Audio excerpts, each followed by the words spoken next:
Generative prayer, if you will. Greater God, we pause at the beginning of our meeting today to ask for your guidance over this session. We ask for your hand on those in the first responder community who are still grieving the loss of Deputy Butler, and to help them find healing and peace. Lord, we ask for wisdom in our decisions and for your continued guidance and grace for our county. In your name, amen.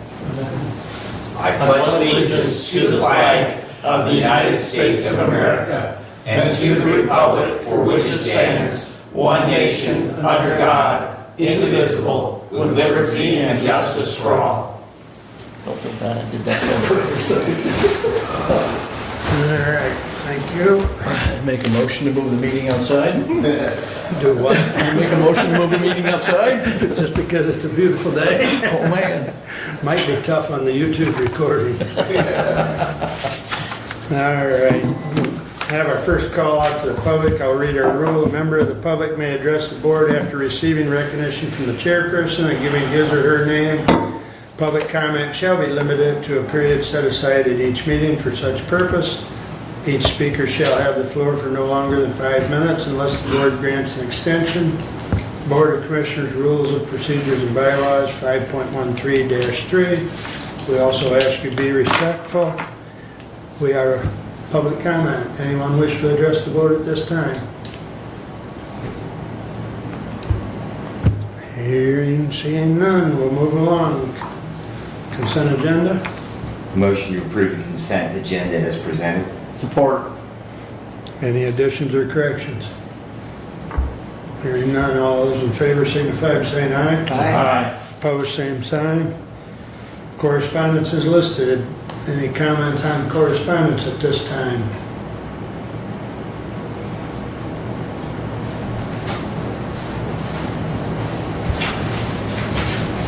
Yeah, one. On the medical examiner report, I think it was the, You referring to the 6-month comparison? yeah, Okay. get back here to that.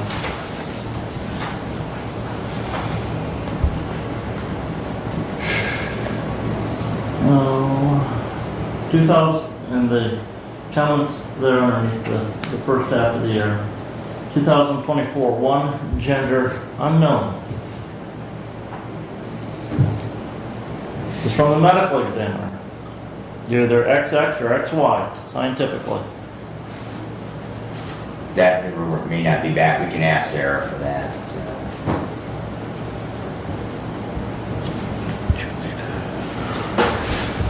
I don't have the answer for you, Commissioner. We can find that out relatively quickly. And we can reach out to Sarah on that.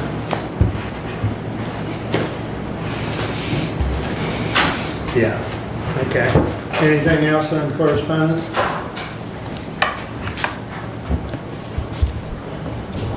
All right. Entertain a motion to approve the regular agenda. Move to approve. Support. Moved and supported. Any additions or corrections? Hearing none, all those in favor signify by saying aye. Aye. Opposed, same sign. Regular agenda is approved. Moving right along. Maggie, good morning.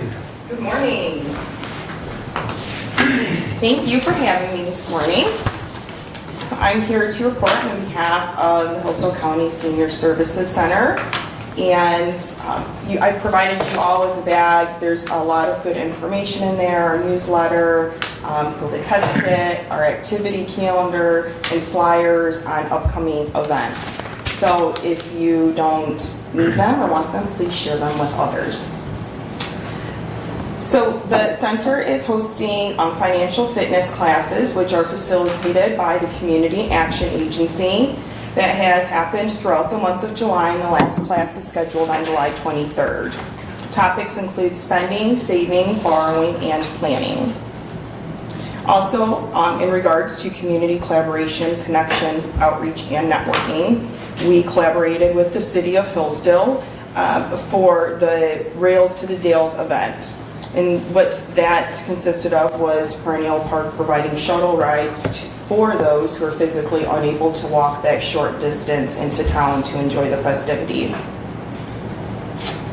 The center was awarded the VC and Velma Knight Memorial Fund grant through the Hillsdale County Community Foundation. I'm really excited about that because that allowed us to provide Dacom Brain Fitness not only to center clients, but this is available to anyone in Hillsdale County, whether they're a client or not. And Dacom Fitness is their exercise games, their brain games. It's a powerful evidence-based tool that provides clinically proven therapeutic brain health benefits. It has adjustable settings to make this program appropriate for those who are cognitively intact, to those who are in assisted living, to those with just mild to moderate memory loss. It is available on iPads, Macs, and PCs, and we will be hosting a Dacom Day on July 26th at the center that is available from 9 to 4 for anyone to walk in so we can answer questions, help them register so they can utilize our 2 new computers in the computer lab, also made possible by this grant, that are dedicated Dacom stations. We are working with Michigan State University Extension Office for Cooking for One class that is facilitated by Kevin Knapp, of course hosted at Perennial Park, that began on July 9th and will continue through August 13th. We continue to work with Wellwise on Connection Cafe that is hosted the 3rd Wednesday of every month. The last in June, the topic was setting boundaries, and in July, the topic was getting creative, and it was a lot of fun. They made crafts together and just thought of different ways to keep their mind engaged. We continue to host the American Red Cross blood drives on a quarterly basis. And the last blood drive was in April, resulted in 25 donors and 22 units of blood. The next drive is on July 24th from 9 to 3. So I always encourage you, if you're healthy and eligible, please donate. On July 17th, Bob Evans graciously donated health and beauty care items to Perennial Park to seniors in need. We planned on dispersing those at some of our upcoming events, such as our Elder Abuse Expo, our senior picnic, and also having a private request for those that may not feel comfortable asking for such help. We're also assisting the Michigan Department of Health and Human Services in improving the new 988 Suicide and Crisis Lifeline for adults 60 and older and their caregivers. This is the 988 Suicide and Crisis Lifeline is for those in crisis and with suicidal thoughts, substance use issues, and mental health crises. There is also a survey. That survey is in your packet as well. We hosted the annual Father's Day lunch on June 14th. Welcomed 54 participants, and this year we added a Father's Day spa, compliments of center volunteer Diana McCosh. We began our bingo in June, which has been a welcoming addition to community events. I've heard many positive comments, such as we're just so glad that we have this available in the community. That is held the first Thursday of every month from 5:45 to 9. Volunteers are still needed, so if you are interested or if you know anyone that is interested, please have them call the center. Our Safe Plus day trips have been amazing. Again, this has all been made possible through the Prevent 2024 grant through MDHHS that was awarded to Perennial Park. And in that, we chose to include a social isolation piece because we understand that that is a major risk factor for older adults falling victim to financial exploitation, fraud, or abuse. On June 7th, they went to Four Corners Coffee Shop, Myers Botanical Garden on June 20th. We had 38 participants.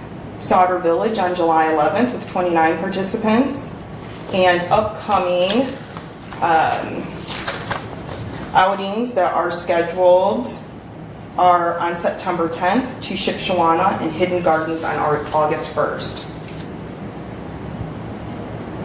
Some lifelong learning that we have offered to the community is our AARP driver safety training, which was held on May 16th with 6 participants, and our lunch and learns.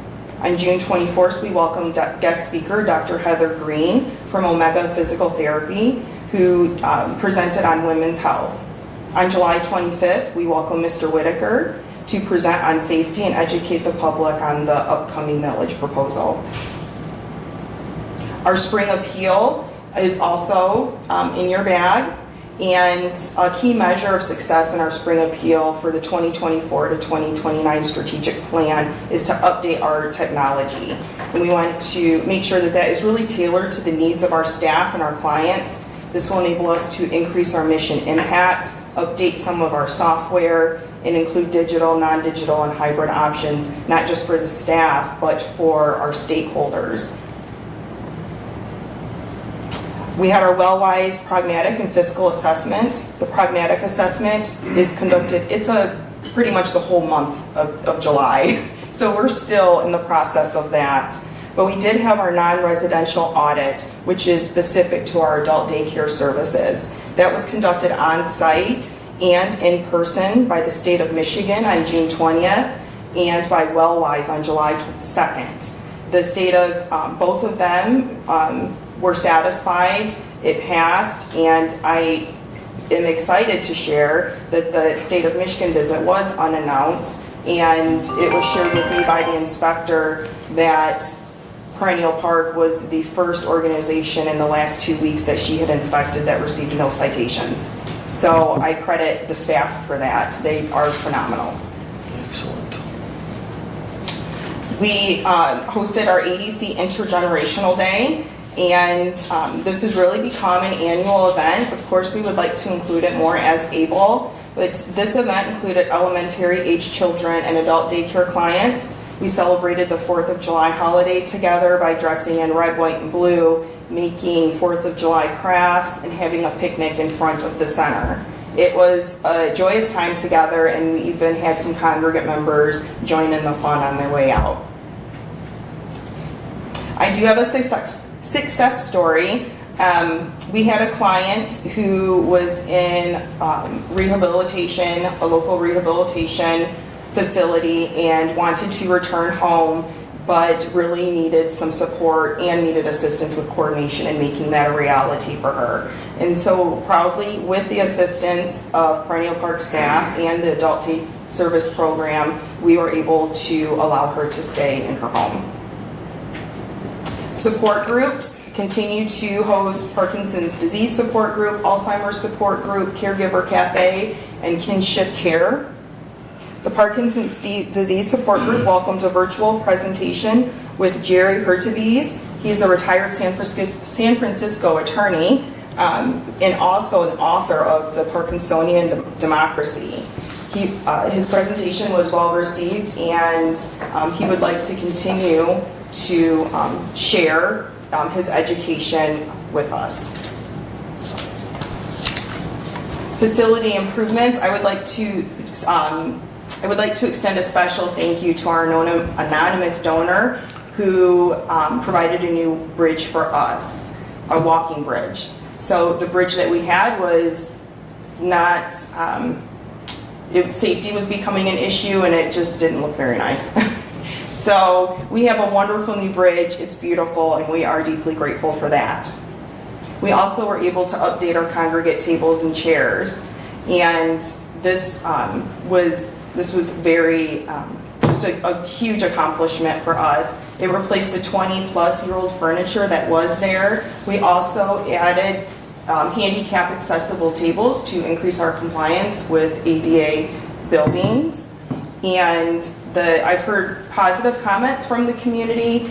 The number one comment that I've received is that the chairs are not as low, so it's not as hard on their knees when they go to stand up.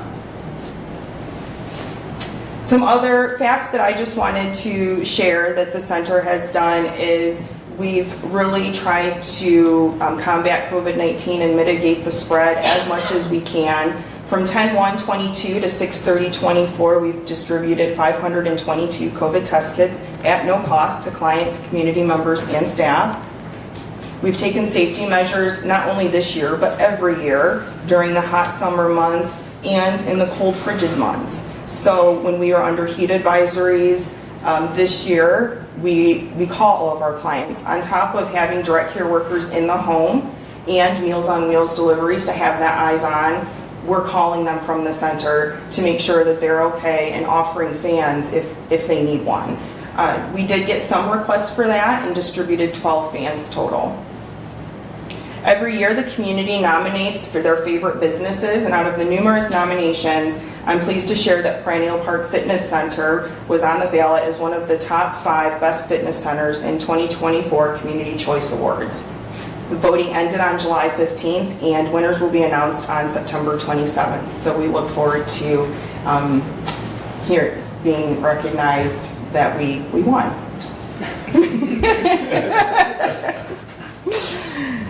A special thank you to the Hillsdale Kiwanis members for donating to Perennial Park's wish list. And again, with the fitness center, we just continue to grow. And on July 22nd, yesterday, we had record attendance in our cardio drumming. We did something a little different, did Christmas in July, and we had 48 cardio drummers for that event, which was a record for us. You can see I've noted the upcoming events there. We have our Elder Abuse Expo on August 9th, and that is made possible by a grant received from Wellwise Area Agency on Aging. Our senior picnic on September 6th, health fair on October 11th, and then I already mentioned that we'll have our Safe Plus trips coming up. So that concludes my report. I would just like in closing to just say thank you to, on behalf of Perennial Park, to the Board of Commissioners, the community, and the clients, and most importantly, our phenomenal staff. We have such an amazing team, and we would not be able to do any of this without all of you or them. So thank you very much, and if there are any questions, I'd be happy to answer them. Go ahead, Doug. Maggie, can you talk a little bit about the DACO Day, the brain fitness? Thanks. Yep, so DACO Brain Fitness is very similar to the brain exercises that you can get like on an app on your phone. The difference is that these are evidence-based, and it provides the user with reports on your progress. So it provides a tool for them to take if they're concerned, if someone's concerned about memory loss, it provides a tool for them that they can share with their physicians to see if that is a valid concern. And again, since it's evidence-based, that is a reliable tool. And how do you sign up for the service? If you're interested in signing up, you just call the center or you can email me, and we just put in we register you, we put your name and email address into our system. The user, the person requesting, gets an email, and you take it from there. Thank you. You're welcome. Maggie, you mentioned a survey there with the 988. You want to expand on that? Is that something we should fill out and submit, or?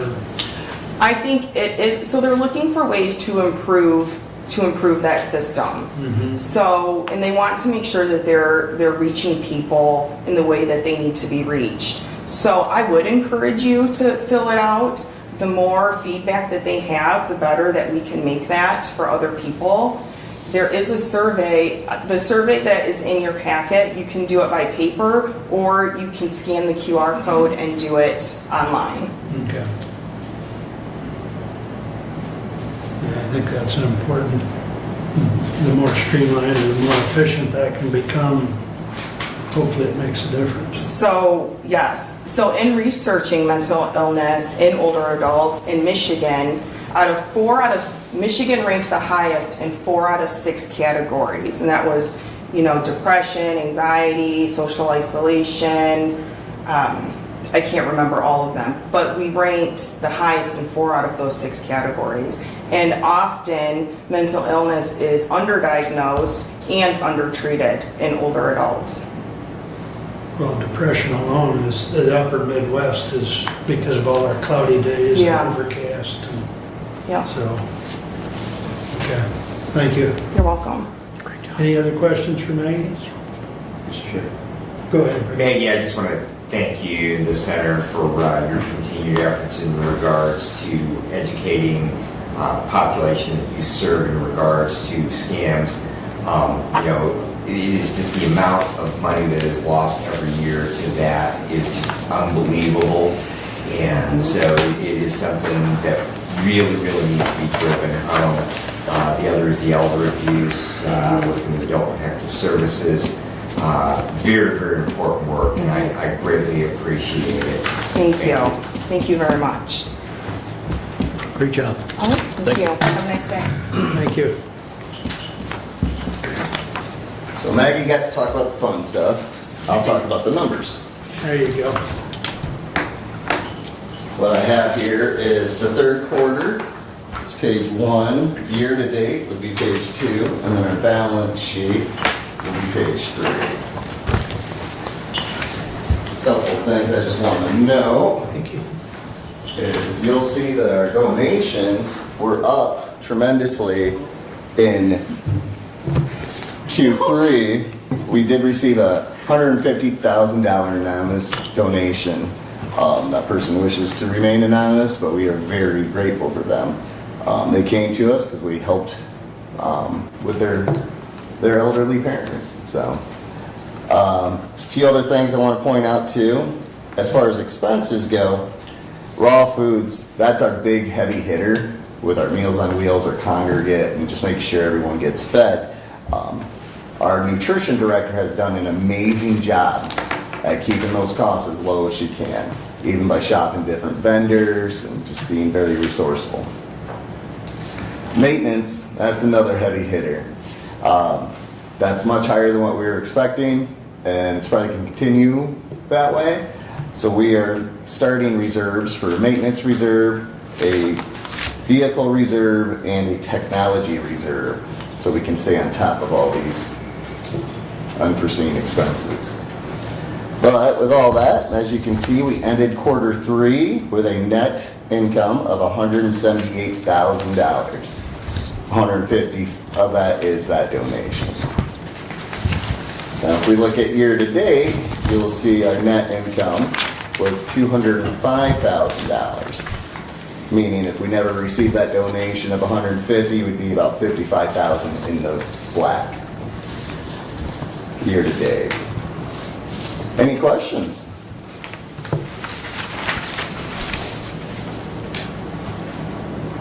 One more exciting thing I'm happy about is we have one more bond payment to be made, and then we'll be all done with that. So, Dan, that's scheduled to be in 2025, right? yeah, Is that April or October? that's May. In May? Yeah. Okay.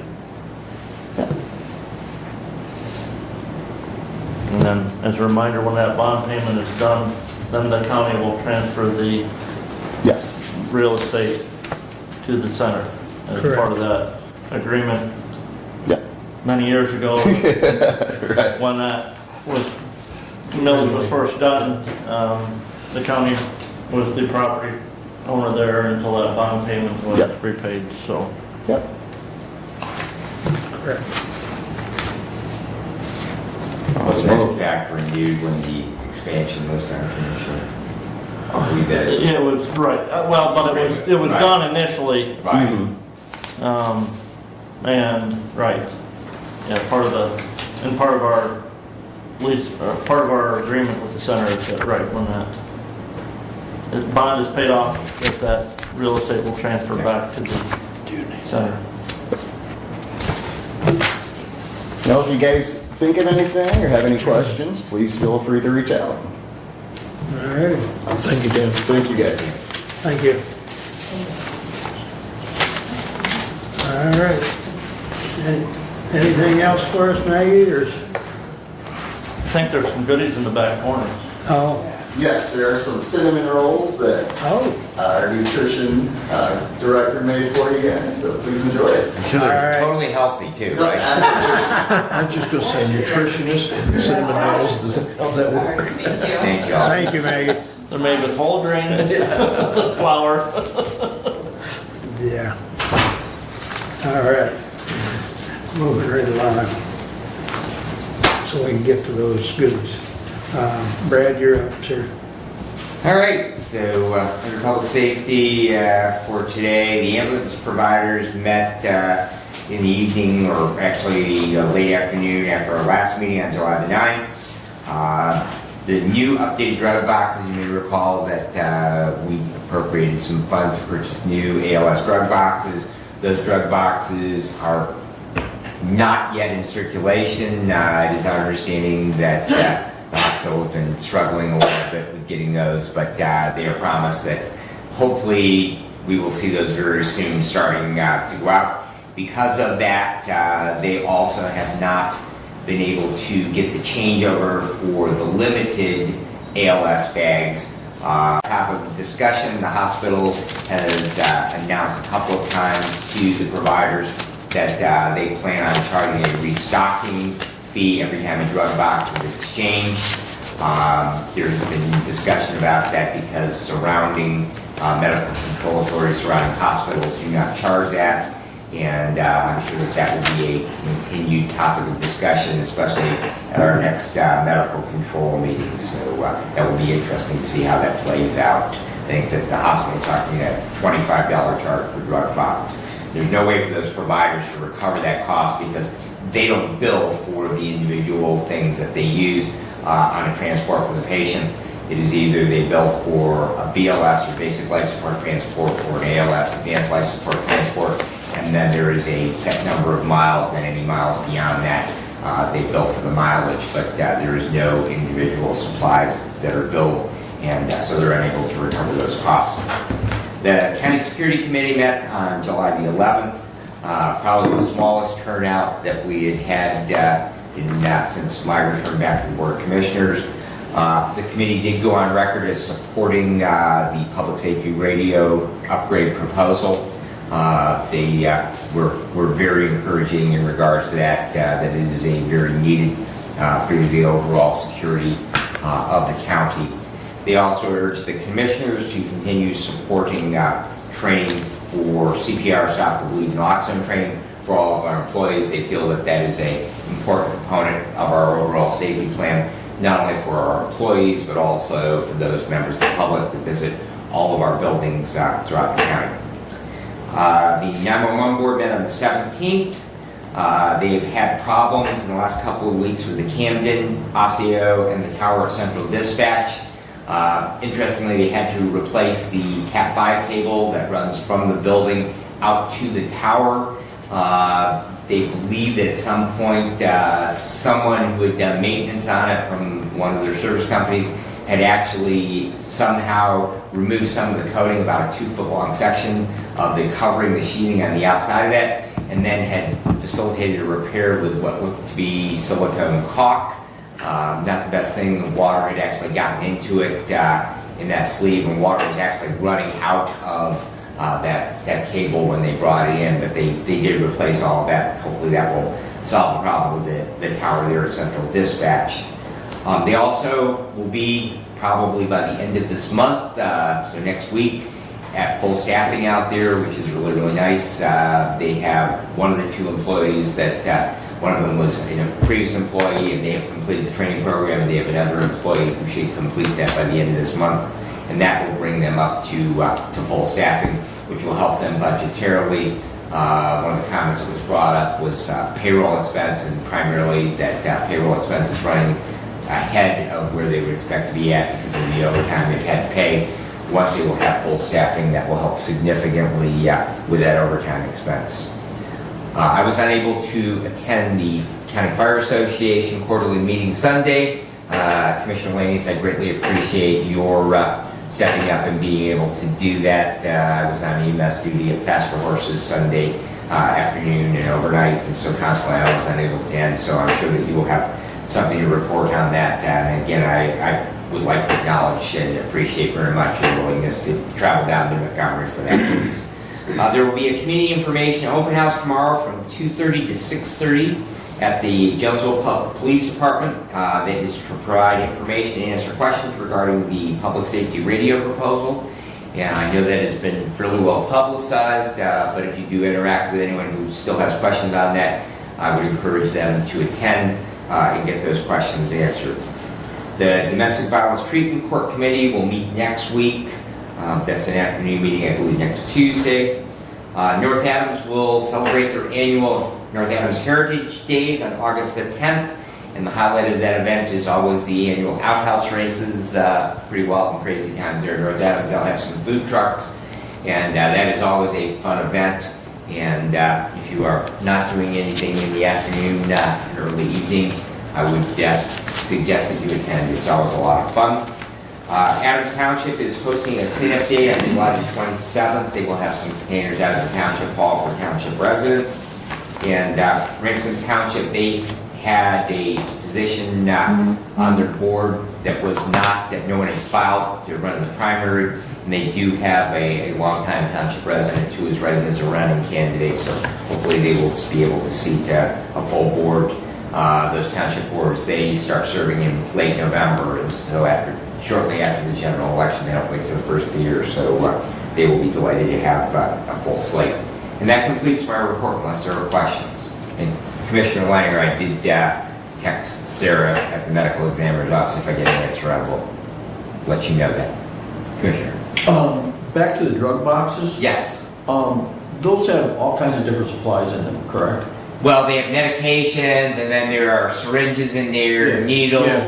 There generally is a nebulizer for administering medications. So with all those different supplies in the boxes, do they have a total expiration date? Yes, so when we get those boxes, they have the first to expire medication on that, and then they have an Okay. overall expiration date. And so the idea Kinda is listed out. right, that Okay. you check those, and that's true of any of our medications. So my medical first responder box for my fire department, we have EpiPen, a regular adult EpiPen, and EpiPen Junior. We also have naloxone or Narcan, and we have aspirin for people who are having chest pain. And there's an expiration date on the outside of that box, just as there are on the BLS, what we call an 8-pack, and then the big ALS boxes.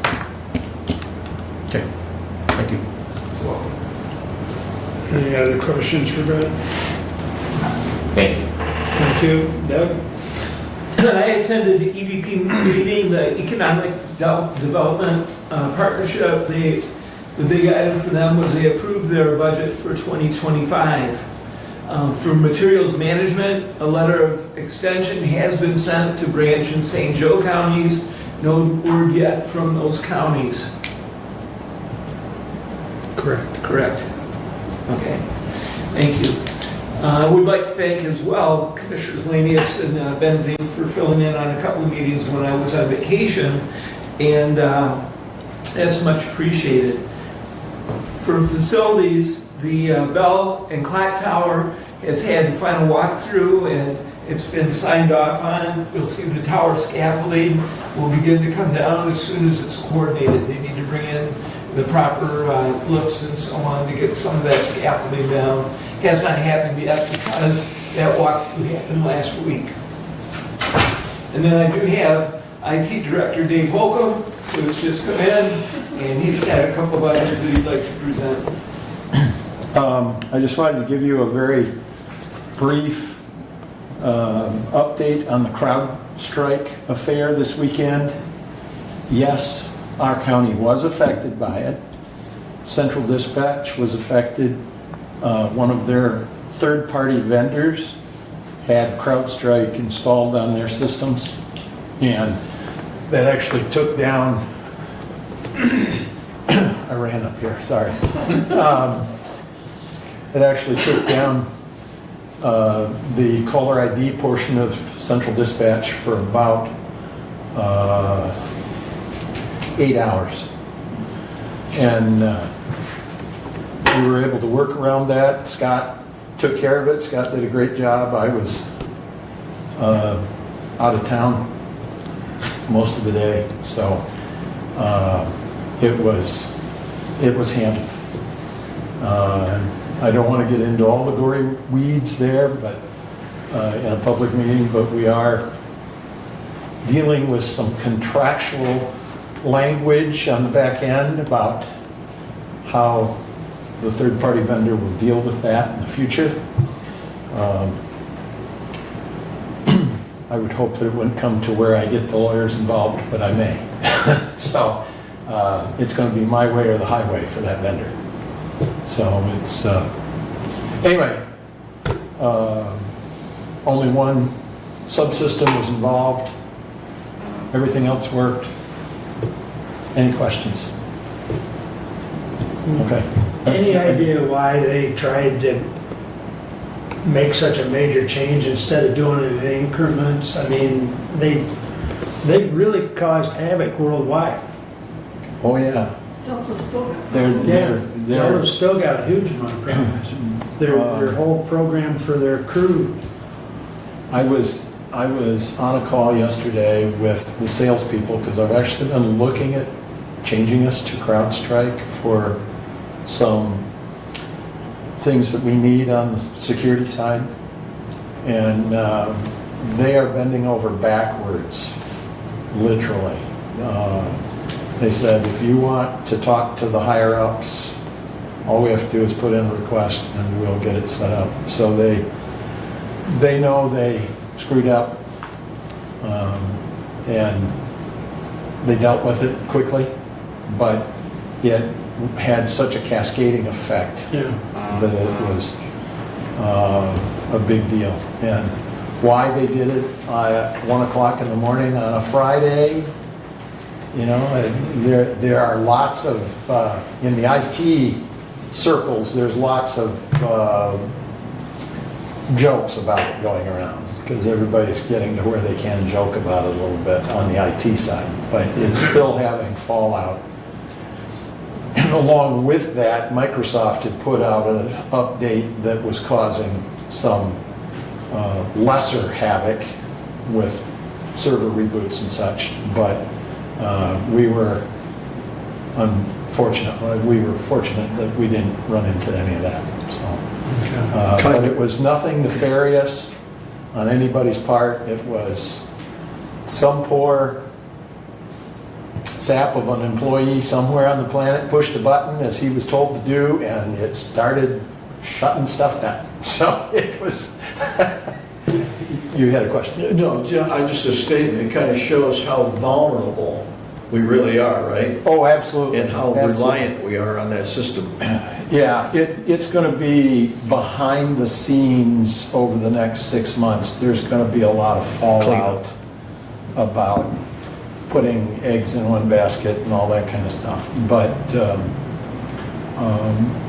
the biggest problem that we had with the third-party vendor is they wouldn't give us the administrator password to their system that's on site.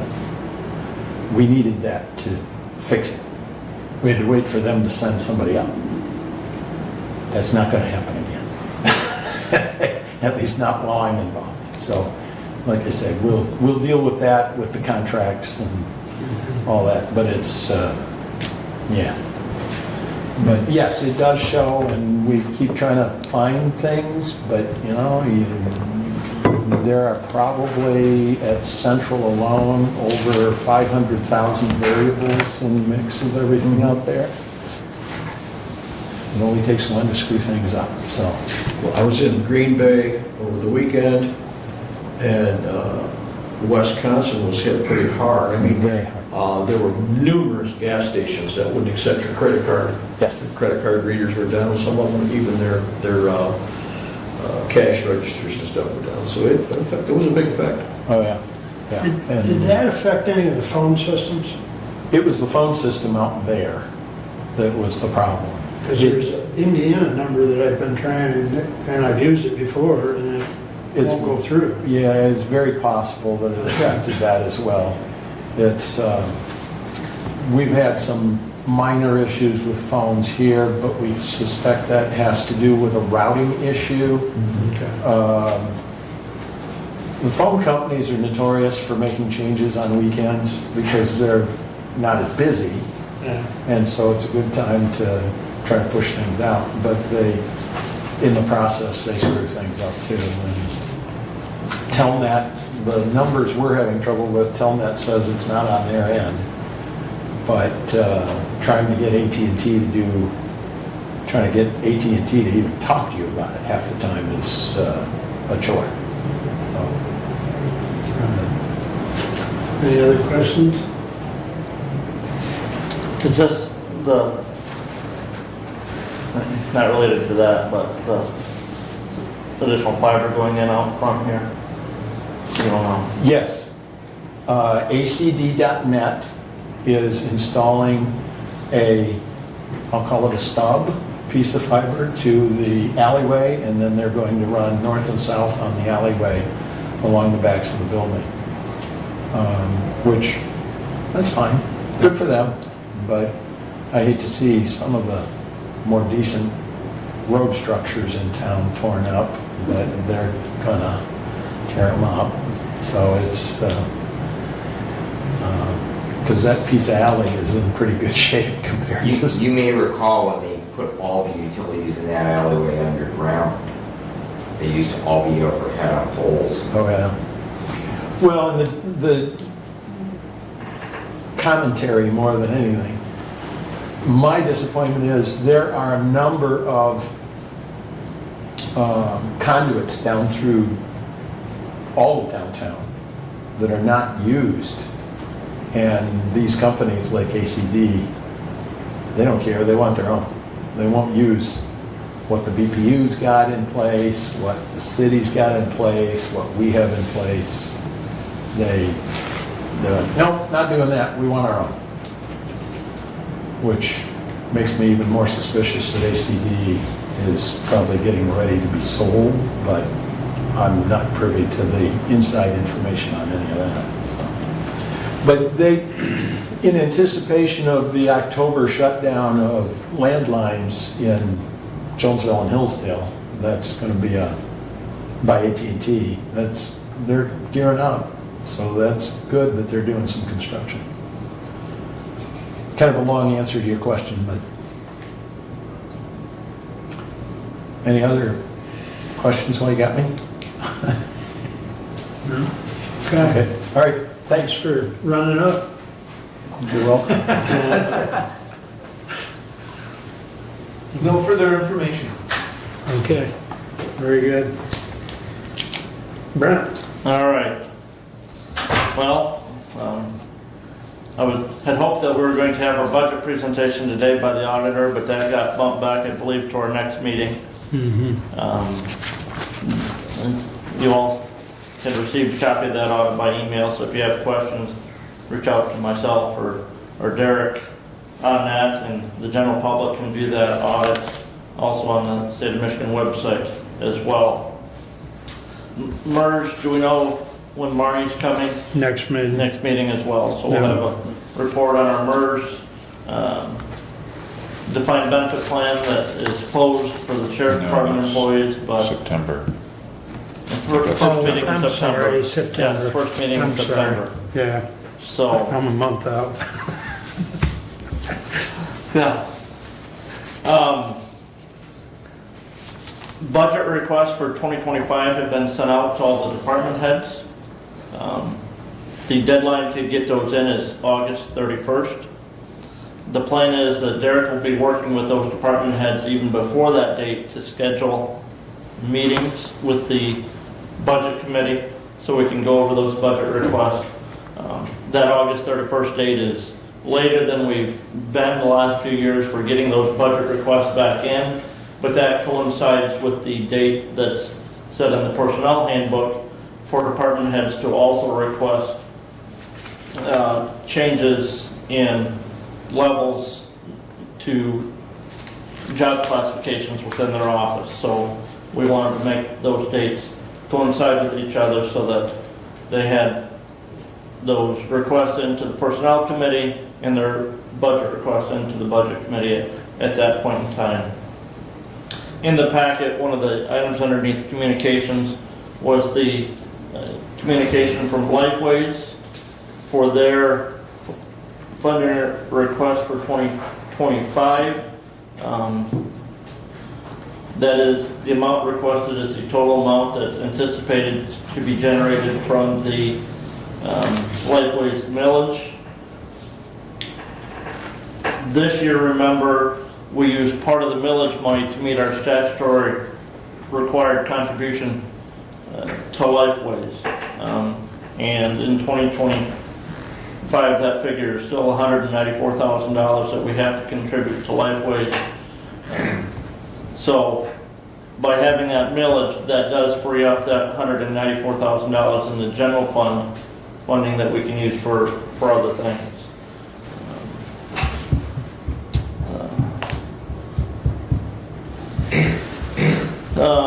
The opioid committee met after our last meeting. Still are looking for appropriate avenues where we can use to expend those opioid funds. We anticipate, there was talk that we're going to be receiving a request probably before our next meeting for some transportation opportunity for individuals in the drug court.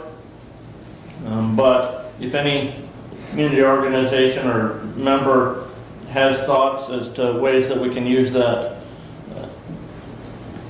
about $2.5 million total that the county will be receiving from the opioid settlement, reach out, review the Appendix E that's part of that opioid class action settlement, and see if you have an opportunity that you can present to the opioid committee that would comply with the guidelines outlined there in that, and email those to the opioid committee. We meet the second Wednesday of every month at 10 o'clock here in this conference room. Prevention Works team is going to be sending a notice to all of the licensed marijuana retailers in the county that will be doing some audits in the near future, going out, visiting those locations, making sure that they're compliant with signage as far as required to be 21 to enter, and making sure that you can't see into the showroom from the exterior of the building. Those visits will occur during the day and as well at night, to making sure that they're compliant. There's no punitive damage as a result of that, but just trying to work with those retailers to make sure that they are compliant with the statutes in regards to that. Commissioner, are you going to talk about the items in the health department report? No. Go ahead. Okay. So we will not have a health department meeting this month, but we received word from the health officer that the Director of Health and Human Services has approved the intergovernmental agreement for the 3 counties that we approved the update to that. It now goes to the Attorney General for their approval, and then once the Attorney General signs off, it will go to the Governor for their approval. So we are one step closer to having that approved. We have received the resignation of the Director of the Environmental Health Division. Paul Andriacci is retiring. Oh, okay. We appreciate, and I think 6 weeks from now, I think is his final day. I think the initial notice was about 7 weeks. So we thank Paul for his many years of service. We also had another individual in the environmental health, a supervisor in the environmental health department, leave and go to work for the state. So Which county? Hillsdale. Oh, James left? Okay. The health officer's plan right now, though, is to find the director before she replaces the supervisor. Okay. Work with the director to replace that supervisor position. Also, as individuals start to go to local fairs, I know Illinois County Fair is on right now. Branch County Fair is the 4th to the 10th of August. Anticipate seeing some different or lack of exhibits potentially in the livestock barns, as there's still the last case of avian influenza was detected, I think July 4th or 5th in a dairy farm in Michigan. So a lot of those dairy exhibits that they're used to seeing may not be at those local county fairs. And anybody that's talked to me about it, I direct them to the MDARD website because the MDARD website has the updates on that, and they keep that updated pretty regularly. So that's the best current source because that's who 4-H is, you know, referring to. And Yeah, so- July 5th, I guess, was that last positive case, and that was up in Gratiot County. Right. The closest, according to the website, was a dairy farm in Calhoun County, closest to us here in Hillsdale County, and that farm was just southeast of Marshall. So, What number of days do they have to?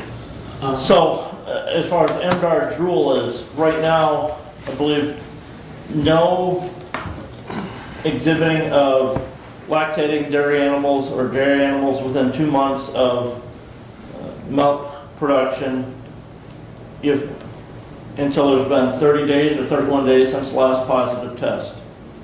But one of the last rules that they issued as well is any livestock going to a fair exhibition from a licensed dairy farm must have a negative test for avian influenza within 7 days of movement to that fair.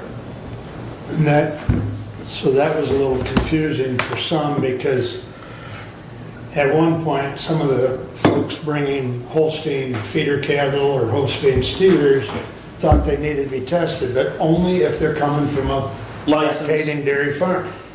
If they're not, if they're coming from a beef operation or strictly steers, they don't have to be tested. So there's been a little confusion, but there again, you have to refer to that MDARD website that's got all the information. So, but at the end of the day, they're trying to keep things as safe as possible, and the food supply is safe. That's paramount. And try to mitigate that risk and exposure to those dairy animals because for the most part, they're all going to survive it. They'll go out reduce milk production for about a week. So, well, it's more than that in some cases. Yeah. It affects them, just like the flu affects people differently, it affects cattle differently. So sometimes the recovery process is a little more challenging. And of course, the age of the animal, is a variable there as well. But we're working through it, and I think overall, MDARD's done a pretty good job of keeping on top of it. Yes. So, but the month-end June expenditure report was in the packet. Didn't know if anybody had any questions on anything there.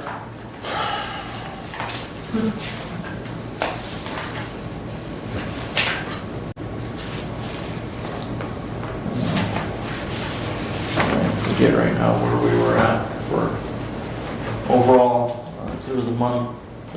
There were a few things tracking over budget there. Overall, it looks like 42%. With 50% of the year passed, so. Now, a lot of the transfers are not recorded until towards the end of the year, Commissioner, so that will have some impact on some of that. Back to budgeting, one of the other things that we'll need to make sure that we keep an eye on going forward, and as we look at later this year, potential adjustment to the salary and wage schedule that we approved is the Department of Labor rule for exempt salary employees for overtime, making sure that anybody that we classify as a salary wage, that it's high enough to meet their final rule requirement of effective January 1st of next year, $58,656. We did have a couple of department heads when we mentioned at a department heads meeting 2 months ago that said that they would need to make some adjustments. So I know that there are some line items for some employees that will be affected by that. Yeah. The other thing, the final thing here, been informed by the building inspection department that they have received the completed application and permit for one solar project in the county. That project is anticipated to be about 150 megawatt project. The windmills out in Wheatland, Adams, and Moscow Township was a 160 megawatt project. This project in the application anticipates disturbing 350 acres of ground. And so the soil erosion permit that they submitted was based on that number of acres disturbed. He's also had communications, and I know last week, Monday, there was a meeting up in Somerset Township by a company that's looking to put in a 58-acre project in Somerset Township.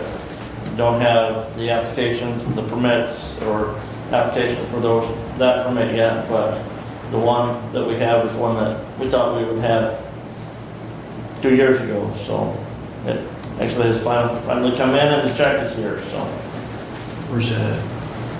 Fayette Township. Fayette, Scipio Township, northwest, west and northwest of Jonesville. Right. By the big farm. That was all I had. Any questions for Brent? Go ahead, sir. I've got a few. The first one, Commissioner Leininger, is you were talking about the lifeways and utilizing millage funds for that. How much longer do we have in regards to our makeup payments, or are we complete with that now? This year is 2024 is our last payment in that makeup payment. All right, So and that is how many dollars? 80,000. 80,000, okay. So in addition to the, Okay. in the past, in addition to the 194,000 that we were, the past 10 years, in addition to the 194,000 that we were contributing, we were also contributing 80,000 from the general fund. And in 2024, we moved all of that to the millage funding. Thank you. Do you have a handle on what our current balance in our opioid account is? I'm not sure, because we've just gotten some more money within the last few weeks. Right. So I don't right now, Okay, Commissioner. I'm just curious. I know that, you know, and I agree with what the opioid committee has done in proceeding, and I think that I've been quoted in the news media in that regard, that, you know, I appreciate the overall caution we have, so we do it correctly, and letting other counties find out what is and what is not allowable. But at the same time, we want to make sure that, you know, we are funding work, and I'm sure that the committee is looking at, but it would be nice to know how many dollars we do have available. we can, The key, Commissioner, is number one, that whatever, you know, whatever is expended on that can't be for punitive, you know, measures against the individuals. And number two, it's not supposed to supplant other funding that Right. you're already spending. And that's So- been the big, when we were talking with community corrections, that we can't supplement, because I know that the courts have made requests, and that's been one of the hangups in the past with that. But, you know, again, I want to, you know, praise the committee for making sure that we are doing the best job of being compliant, that those funds are appropriately spent. But again, at the same time, we want to fund projects Right. that do meet them. well, and to that, I mean, as far as the court request, I mean, sub-planning is something we can't do, but like Branch County, they've dumped some of their opioid money into the creation of one of their specialty drug courts because they didn't have it. Right. Okay, whereas we were kind of ahead of the power curve as far as our specialty courts. So in some regards, it creates a disadvantage for us as far as spending those funds because we already had those specialty courts in place. I mean, that's good and bad. But my point is Branch County was able to use some of their money directly for the purpose of setting up that drug treatment program. So, you know, it's just, every county is going to vary, Every county is going to vary. you know, but anyways, And then the last, just in regards to cannabis retailers, and that I know in my time with Prevention Works, that they bend over backwards to work with the regulatory bodies and with Prevention Works. They've actually been a pretty good partner with Prevention Works in distributing materials. They're very cooperative, and they, a group that is regulated, they seem to go out of their way to make sure that they are in compliance. And I think it's probably because there's just so stinking much money there to be made. They don't want to screw that up, and so they actually have been pretty good, at least from my observation, in making sure they're in compliance. But I appreciate Prevention Works. I know that we do that with tobacco checks and alcohol checks, as well as cannabis retailer checks. And it's always good to make sure that we're doing compliance. So if you would thank the committee on my behalf, I appreciate their efforts. Any other questions for Brian? Okay, Steve. All right. Let's start out with July 7th at the Parks meeting. They approved the minutes of the 6/13 meeting, approved payrolls and accounts payable. They reviewed and approved the 2024 amended budget, and they received an update on the endowment fund. There's quite a bit of discussion on the lease agreement for rental property at Lewis Emery. The lease was reviewed and accepted, and they are looking for a renter for that property.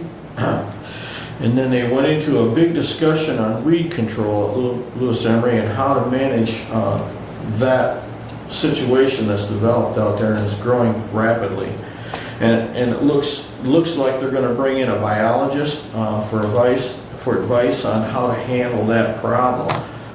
And there was a lot of discussion about that because they didn't know if they would be able to chemically treat the lily pads or if they were going to be able to go in and cut them out. And there's a lot of controversy as cutting them out is actually dredging or not dredging. So they're bringing in a biologist to see what all their options are available so that they can stay within state regulations and stuff like that to be compliant. And I did hit him up about getting their budget requests in, as well as any employees that need to be moved up in the line. So I did comment on that, and promoted that a little bit. So then we moved into the same day, County Road Commission. Again, they approved the minutes for the 6/27 meeting, approved for accounts payable, payroll. They received the treasurer's report and accepted it as presented. And discussion on County Road Association bylaws. They went into that a little bit. Nothing was moved forward or backwards on that, so it's still in discussion. The Hog Creek Bridge is due for delivery in mid-September. And Territorial Bridge mid-August. And so that takes care of the County Road Commission. Then I moved on to the OMI meeting that we had on the 15th. We didn't have a quorum, so we went 10 months in between meetings or so and didn't have a quorum on this meeting. But we did get some updates from the USGS monitoring. The report should be complete in September for 7 wells in Williams County. The cost for the wells was $6,000 per well. The second well in Michigan is now done, with the third one to be completed in August. There were many charts provided of the water table that is in the concerned area, and one of the takeaways that stood out for me in the charts that we saw was the depression from the Bryan, Ohio area and the amount of water that Bryan, Ohio extracts from that area. And it showed in the map a depression exactly where Bryan was at and how much water they used. So in conjunction with that, when Pioneer kicks in the fishery and they start drawing water down, you're gonna see a huge depression. And what I saw on the map, if you can identify Bryan, Ohio by the depression in the map, then the depression that Pioneer is gonna leave is gonna reach well up into Hillsdale County. Well up into Hillsdale County, and it'll be huge. Having said that, we don't know exactly what that's going to look like until we get some more information on it. And the fishery right now is currently in the appeals court because it was challenged, so it's moving through the court system as to whether or not they can go forward with it. So one of the questions I had with that is if they in fact do go through with all that, when we have a dry season, who's priority for the water? The fishery, or the farmers, or the citizens? And nobody was able to answer that question. So there's a lot of legalities there that are going to have to be cleared up before, and I don't understand how the court can make any decision without further information on this whole scenario. So according to USGS, they'll have most of the reports done in November. So we'll just have to wait and see what the reports show and what the courts determine on that. Yeah, the forecast for a calibration report is July, August of 25. Okay, so that's going to be a while yet.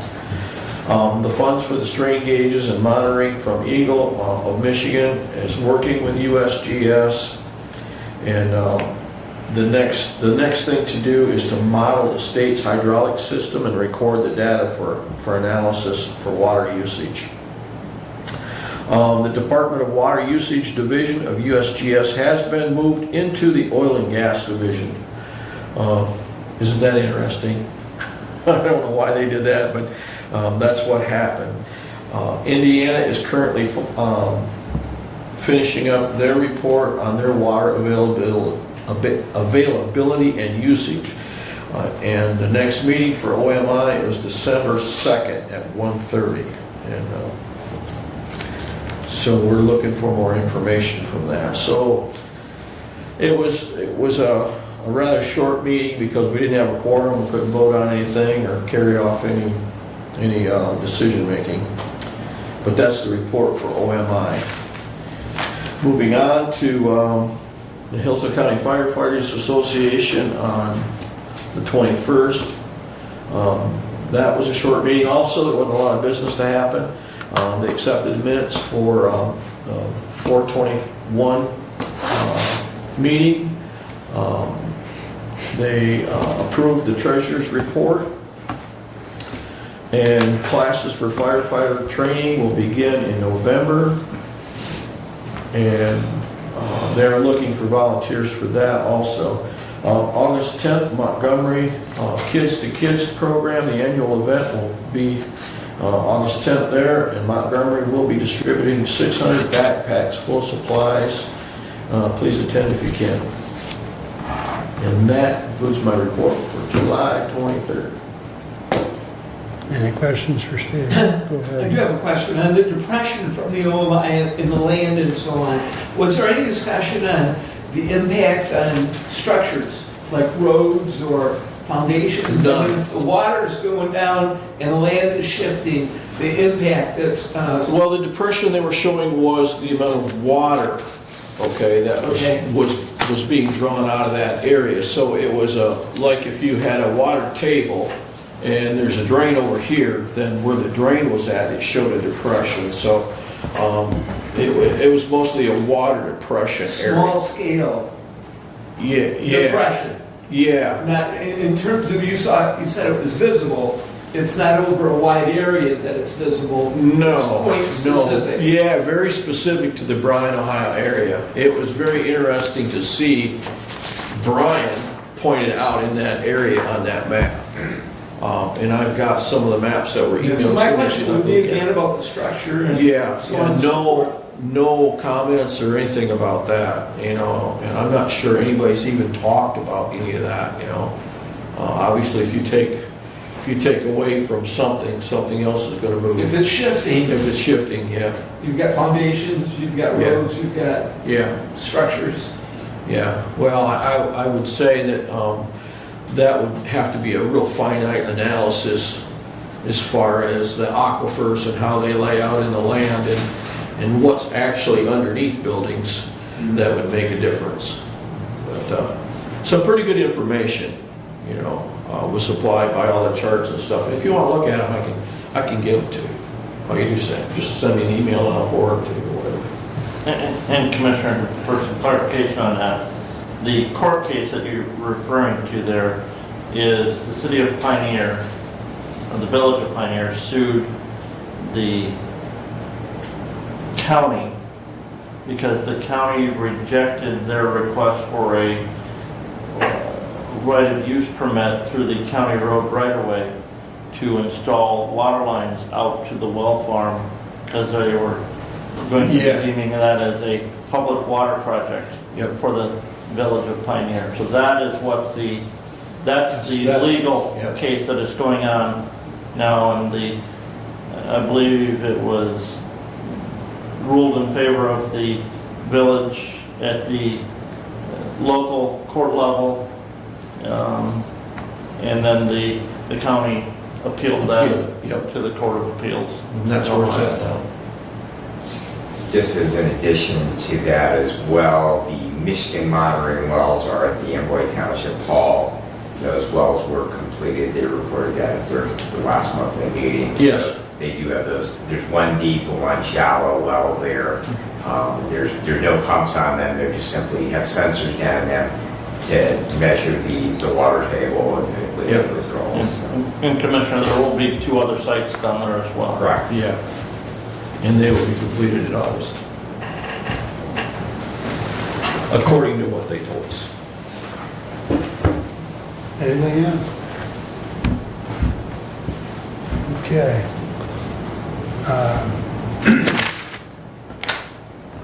Lifeway staff and myself met with Josiah last Wednesday to discuss his questions and concerns in regards to that homeless report that he brought to us. And I thought we met for about an hour and a half, a lot of questions, a lot of discussion. Went well, I thought. I also put him in touch with Vicki Henshaw at DHS because he was curious on some numbers that really are not numbers that Lifeways has. So Vicki was going to reach out to him, and so if nothing else, we provided him with some further education. So, and then of course that evening we had the Lifeways board meeting here in Hillsdale, which we do quarterly in Hillsdale. So,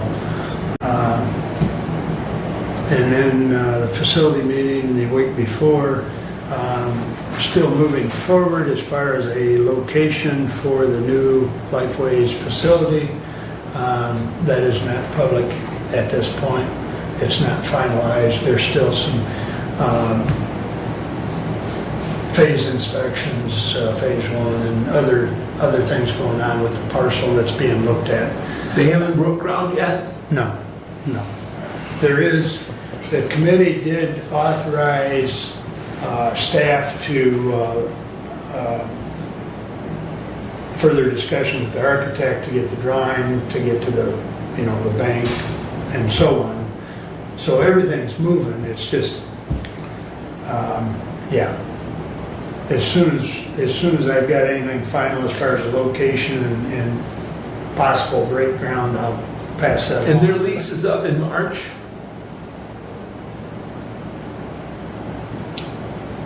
I think you're right, but we've also granted them, a 6-month extension. I thought it was a 1-year extension. Or 1 year, whatever it was, we sent the letter. I'd have to look back at it, but yeah, Did they accept that? yeah. But work is ongoing, and it's very, that target is very well known, so. Okay. And then I've got DHS and medical care this Thursday, and that's about all I've got going. And then we've got department head meeting, I believe, Friday morning. So, and if there's any topic that you want us to discuss with department heads, such as budget or anything else, let Brad and I know and we can bring it up. So, is there any questions of me? That brings us around to our second public comment. Anyone wish to address the board at this time? Okay, additional business, Brent? Just thank you to everyone for your thoughts and condolences this past week.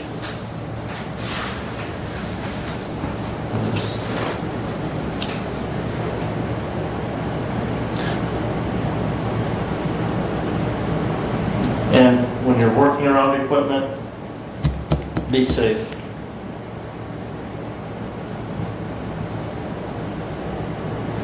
Hydraulics can kill you in an instant. Yep.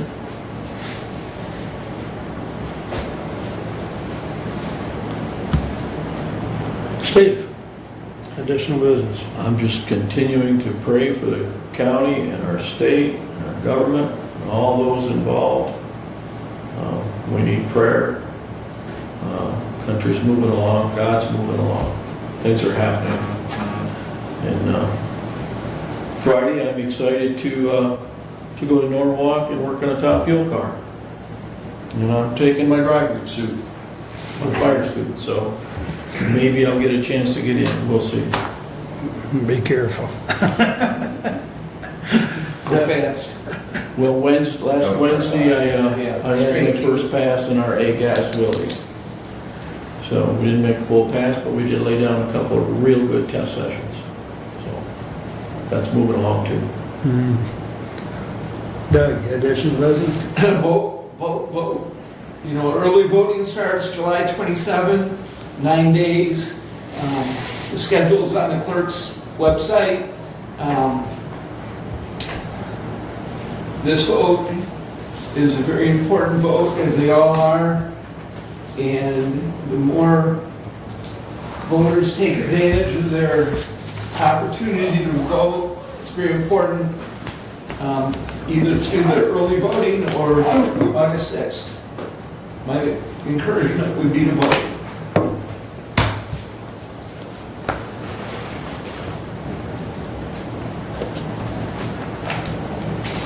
Brad? Well, my first comment is to follow on Commissioner Ingalls. I'm going to take a Sharpie and put a mark on Abe's hairline and see if he has less of it after surviving 9 days of early voting plus the primaries. So with that said, I did survive faster horses. It was a pretty safe event this year. Big turnout, weather was great. And, that's, since we don't have 2 races at the Speedway, that the economic impact, actually 3 races because they used to have an IndyCar race there as well. Having that event for the people that travel through our county and spend money here, because they do come from literally all over the country, it definitely has an economic impact on our county, even though the track itself is in neighboring Lenawee and Jackson County. So do have NASCAR coming up. They'll be there in the middle of August, and that'll conclude the season up there. So looking forward to 3 days back at the track in August for NASCAR and ARCA. So will be fun times. Fair season's upon us. So if you want some wholesome amusement, go watch the kids show their animals. So and that's where I'll be tomorrow. If you try and find me, I'll be down to Lenawee watching one of the grandkids show a 1,500-pound animal. We'll see how that goes. So, all right, with that, we're adjourned. Thank you. There you go.